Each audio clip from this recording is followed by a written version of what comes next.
Hi guys, কেমন আছো তোমরা সবাই? আশা করি সবাই ভালো আছো। ওয়েলকাম টু মাই চ্যানেল ছন্দে পেটুক বাঙালি। ভাবছি নামটা চেঞ্জ করবো এবার। যাই হোক, কি আর কি মাছলাম। তো মিশো থেকে আমি একটা জিনিস অর্ডার দিয়েছিলাম, তো তাই ভাবছি তোমাদের সাথে শেয়ার করি যে আমি কি অর্ডার দিয়েছি। এটা পয়লা বৈশাখে অর্ডার দিয়েছিলাম, পয়লা বৈশাখে পরার জন্য।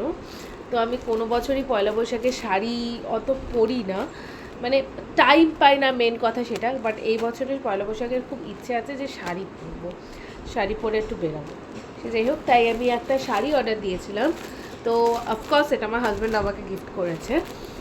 তো সেটাই তোমাদের সাথে শেয়ার করছি যে এই শাড়িটা কত পড়েছে আর কেমন হয়েছে, সেইটাই তোমাদের সাথে আমি শেয়ার করবো।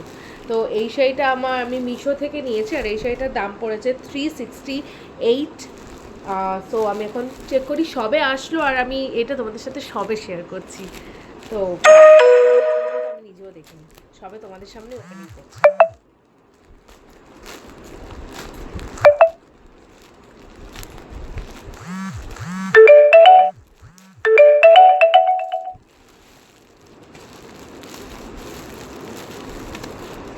দেখে তো প্লাস্টিকের ভেতরে দেখে তো এখনো ভালোই লাগছে, এবার দেখা যাক।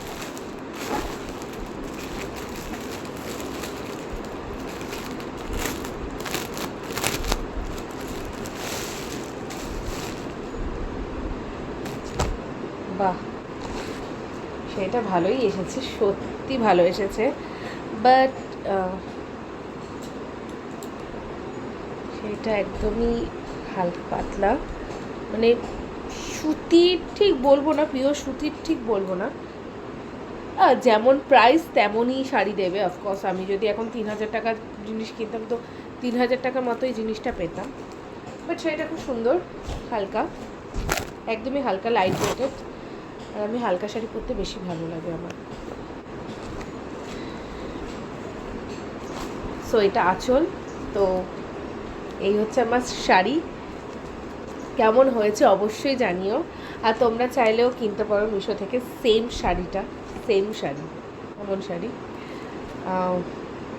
সো কেমন হয়েছে অবশ্যই জানিও। আর এই শাড়িটা পরে আমি পয়লা বৈশাখে ছবি অবশ্যই দেব, আর ব্লগও আসতে পারে অনেক দিন পর।